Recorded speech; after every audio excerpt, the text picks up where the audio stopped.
Damn it. ఏంటిటా కుండబద్దలు కొడతా అత్త. నమస్కారం, కుండబద్దల ప్రేక్షకులకి స్వాగతం. ఊళ్ళో పెళ్ళికి కుక్కల హడావుడంటే మీకు అందరికీ బాగానే తెలుసు కదా. జగన్మోహన్ రెడ్డి, జడా శ్రావణ్ కుమార్ల పరిస్థితి ఇప్పుడు అట్నే కనపడుతుంది. జగన్మోహన్ రెడ్డికి ఏ ఒక్క చిన్న ఇబ్బంది కలిగినా జడా శ్రావణ్ కుమార్కి ఎక్కడ లేని బాధ కలుగుతుంది. జగన్మోహన్ రెడ్డిని ఎవరన్నా విమర్శించగానే జడా శ్రావణ్ కుమార్ ఓ ప్రెస్ మీట్ పెట్టి ప్రతి విమర్శలు చేస్తాడు. జగన్మోహన్ రెడ్డికి ఎవరైనా కౌంటర్ వేస్తే ఈయన ఎన్కౌంటర్లో అగ్రహోదగ్ధుడైపోతుంటాడు. రేపేమైనా జడా శ్రావణ్ కుమార్ జగన్మోహన్ రెడ్డికి జ్వరం వచ్చిందని టాబ్లెట్ వేసుకుంటాడేమో, అలా కనపడతా ఉంది పరిస్థితి. మరి నిన్న ఎమ్మెల్యేలు, ఎమ్మెల్సీల సాంస్కృతిక కార్యక్రమాలు జరుగుతున్న దాంట్లో రఘురామకృష్ణరాజు గారు ఒక భీముడు పాత్ర వేసి అందులో 4 డైలాగులు ఏదో జగన్కి గట్టిగా తగిలేటట్టుగా 4 డైలాగులు వేశాడు. వెంటనే జడా శ్రావణ్ కుమార్ ఈరోజు ప్రెస్ మీట్ పెట్టి ఏంటి ఆ పిట్టల దొరవేషాలు అని ఈయన వాపోతా ఉన్నాడు. అన్నది జగన్మోహన్ రెడ్డిని, అన్నది మరి రఘురామకృష్ణరాజు. వాళ్ళిద్దరి మధ్య ఏం జరిగిందో అందరికీ బాగానే తెలుసు కదా. అలాంటి సమయంలో ఒక డైలాగ్ వదిలాడు అనుకోండి, దానికి ఈయనెందుకు అంతలావున కోపడుతున్నాడు అర్థం కాల. పిట్టల దొరలు అనే దాకా వచ్చేసాడు.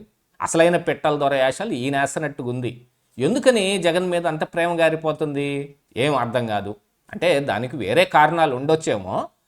మళ్ళీ ఇక ఏబిఎన్ ఛానల్, టీవీ5 ఛానల్ ఈయన్ని తీసుకొచ్చి రోజు మాట్లాడించి ప్రజల్లో ఇంత ప్రాచుర్యం కలిగేటట్లు చేసినాయో, ఆ ఏబిఎన్ టీవీ5 లాగా అబద్ధాలు చెప్పే ఛానల్స్ కాదు, నాకే కనుక సీన్ ఉంటే సాక్షిలాగా నిజాలు చెప్పే ఛానల్ పెడతానన్నట్టుగా మాట్లాడుతూ ఉంటే ఏమిటి ఈయన పరిస్థితి? ఈయన నిజంగా అక్కడే అర్థమైపోతుంది ఈయనలో ఉన్న నిజం ఏంటి, నిజాయితీ ఏంటి అనేది. అసలు రఘురామకృష్ణరాజు గారు ఒక భీముడి వేషం వేసి అందులో నన్ను నా పుట్టినరోజు నాడు బంధించి తీసుకొచ్చి కారాగారంలో పెట్టి నా మీద హత్యా ప్రయత్నం చేస్తారా, నిన్ను వదలజాలా అని ఏదో డైలాగ్ చెప్పాట. దానికి ఈయనకి ఎక్కడ లేని కోపం వచ్చేసింది. పిట్టల దొరేషాలు వేస్తున్నారు, ఏమనుకుంటున్నారు? ఇదేమన్నా సభ్య సమాజంలో ఉన్నామనుకుంటున్నారా లేదా ఇంకేంటి అని విచిత్రమైన మాటలన్నీ మాట్లాడుతుంటే, దాంతోపాటుగా ఇక హోంమంత్రి అనిత మీద కూడా ఆవిడకి ఆటలన్నీ వచ్చట, ఏళ్ళేయటం వచ్చట, రింగ్ ఆట ఆడటం, షటిల్ ఆడటం, ఒంగోలు దూకుళ్ళు ఆడటం అన్నీ వచ్చు, కానీ పరిపాలన మాత్రం రాదని ఆవిడ మీద కూడా కొన్ని కౌంటర్లు. సరే, అంశం ప్రకారంగా ఏదైనా మాట్లాడితే జరిగిన తప్పును విమర్శిస్తే ఏం పర్వాలేదు, దాని మీద ఎవరైనా మాట్లాడవచ్చు. జడా శ్రావణ్ కుమార్ కాదు, సామాన్య ప్రజల్లోంచి ఎవడొచ్చైనా మాట్లాడవచ్చు అవకాశం దొరికితే. చెట్టు మీద దగ్గర రచ్చబండలో మాట్లాడినా, లేదు టీవీ5లోనో ఏబిఎన్లో కూర్చొని, లేదు ఇతర ఛానల్స్లో కూర్చొని మాట్లాడినా కూడా పెద్ద ఇదేం కాదు, అంశం ప్రకారంగా మాట్లాడితే.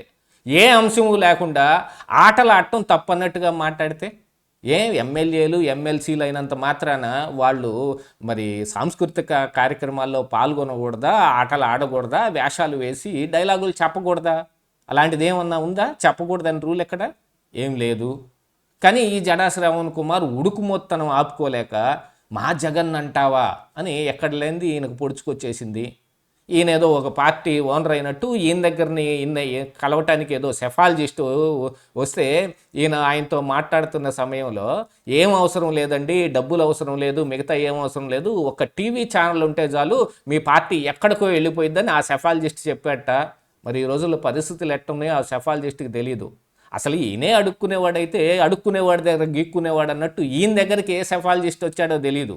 వచ్చి మరి ఇలాంటి దిక్కుమాలిన సలహాలు చెబితే టీవీ ఓనర్లు అందరూ కనుక నిజంగానే ఈ రోజున రాజకీయాల్లో నుంచుంటే వాళ్ళ వల్ల అయ్యే పనే. ఇప్పుడు బిఆర్ నాయుడు కావచ్చు, ఏబిఎన్ రాధాకృష్ణ కావచ్చు, లేదు నేషనల్ లెవెల్లోనే చూసుకుంటే మరి రజిత్ శర్మ ఆజ్ తక్ కానీ, లేకపోతే అర్నబ్ గోస్వామి కానీ, ఇలాంటి వాళ్ళు అందరూ కూడా రాజకీయాల్లోకి వచ్చి రాణించేస్తారా? టీవీలు పెట్టంగానే ఇక రాజకీయాల్లో అయిపోయి వాళ్ళకి సీఎం సీట్లు వచ్చేస్తాయా? ఏం మాట్లాడుతున్నారో కూడా అర్థం కానీ సెఫాలజిస్ట్ ఒకటి వచ్చి మాట్లాడాడట. దానికి కౌంటర్గా అయినా నేను టీవీ ఛానల్ నా దగ్గర డబ్బులుంటే పెడతాను, నిజమే ఇది, కానీ ఏబిఎన్ లాగా టీవీ5 లాగా అని చెప్పావు చూడు నువ్వు, అది తప్పు. అలాగా అబద్ధపు ఛానల్స్, అబద్ధాలను వండివార్చే ఛానల్స్ నేను పెట్టను, సాక్షిలాగా నిజమైన నిజాలు చెప్పే ఛానల్ పెడతాను అని అంటే ఇక అసలు మరి అతను నవ్వు ఆపుకొని బయటికి వెళ్ళిపోయి ఉంటాడేమో ఆ సెఫాలజిస్టు. నిజమైన ఛానల్ పెడతానంటే ముందు ఈయన దగ్గర ఉందా నిజం? ఏ టీవీ5లో, ఏ ఏబిఎన్లో పొద్దున మధ్యాహ్నం సాయంత్రం కూర్చొని మొహాన్ని ప్రతి ఒక్కళ్ళకి చూపించి ఆ రోజు ఏ జగన్మోహన్ రెడ్డిని అయితే ఇప్పుడు కాచి కాపాడాలని ప్రయత్నం చేస్తున్నాడో దాని మీదనే అనేక రకాలుగా విమర్శలు చేసి ఆ జగన్మోహన్ రెడ్డి మీదనే ఈవెన్ ఈ రఘురామకృష్ణరాజు గారిని అరెస్ట్ చేసిన దాంట్లో కూడా ఈ జడా శ్రావణ్ కుమార్ జగన్ని ఎన్ని రకాలుగా నిందించుంటాడు. ఇప్పుడు రఘురామకృష్ణరాజు చెప్పింది ఒక డైలాగే, ఇక అందులో ఇంక్లూడ్ అయిన ఈ సునీల్ కుమార్నో సునీల్ నాయక్నో వీళ్ళను కూడా వాళ్ళ స్టార్స్ ఉన్నాయి కదా, ఆ స్టార్నన్నా టచ్ చేయగలుగుతావా నువ్వు అని అంటే వాళ్ళు చేసింది ఏం పని?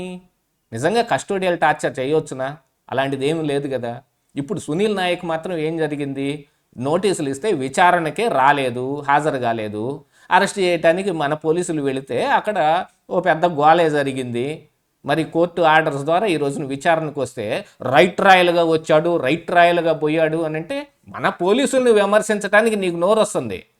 దిక్కుమాలిన పనులు చేసిన కస్టోడియల్ టార్చర్కి పాల్పడిన ఈ సునీల్ కుమార్ కావచ్చు, లేకపోతే ఈ సునీల్ నాయక్ కావచ్చు, వాళ్ళు మాత్రం రైట్ రాయల్ వైట్ కాలరు. వాళ్ళు చేసిన తప్పేం కనపడటంలా జడా శ్రావణ్ కుమార్కి. చాలామంది ఇలాగనే తయారయ్యారు, మేధావులు అనే పేరు పెట్టుకొని. ఇట్లాగనే ఏబిఎన్ టీవీ5 కూడా మిగతా ఎవరూ లేనట్టుగా ఈ జడా శ్రావణ్ కుమార్, ఆ కొలికిపూడి శ్రీనివాసరావే ఉన్నట్టు ప్రతిరోజు వాళ్ళనే పెట్టుకుని పక్కన కూర్చోబెట్టుకుని డిబేట్లు చేసి ఇంత దూరం తీసుకొస్తే ఇప్పుడు చూడండి ఏం మాటలు మాట్లాడుతున్నారు. ఏబిఎన్ టీవీ5 అబద్ధపు ఛానల్స్ అన్నారు. మరి వాళ్ళు ఇక ఏం చేయాలో వాళ్ళకి అర్థం కాని పరిస్థితి. రాధాకృష్ణ టీవీ5 ఇప్పుడు బిఆర్ నాయుడు ఆయన మీద మరొక వివాదం ఒకటి ఇప్పుడు బయటకు వచ్చింది. హగ్ చేసుకోవటం తప్ప అని బిఆర్ నాయుడు అన్నాడట. మరి దాన్ని హగ్ ఎలా చేసుకుంటారు, ఎక్కడ చేసుకుంటారు, దాన్ని ఏ రకంగా చూస్తారు? సిగ్గులేని ఆ పనులు చేసి ఇప్పుడు మాట్లాడటం ఏమిటి అని అంటే, మరి సిగ్గు లేకుండా ఆ టీవీలో మీరే కూర్చోండి కదా మాట్లాడింది. ఏ జగన్మోహన్ రెడ్డిని రఘురామకృష్ణరాజు అరెస్టు విషయంలో మాట్లాడారో ఇప్పుడు అదే రఘురామకృష్ణరాజు విషయంలో మళ్ళీ మాట్లాడాల్సిన పరిస్థితి వచ్చింది. అసలైన జగన్మోహన్ రెడ్డిని రఘురామకృష్ణరాజు విమర్శిస్తే మధ్యలో ఎవరికైనా వచ్చే బాధ ఏమిటి? జడాకే వచ్చే బాధ ఏమిటి? ఇప్పుడు కుండబద్దలకు వచ్చే బాధ ఏమిటి? అందులో ఆయన ఏదో కౌంటర్గా 4 డైలాగులు చెప్తే వెంటనే పిట్టల దొర వేషాలు.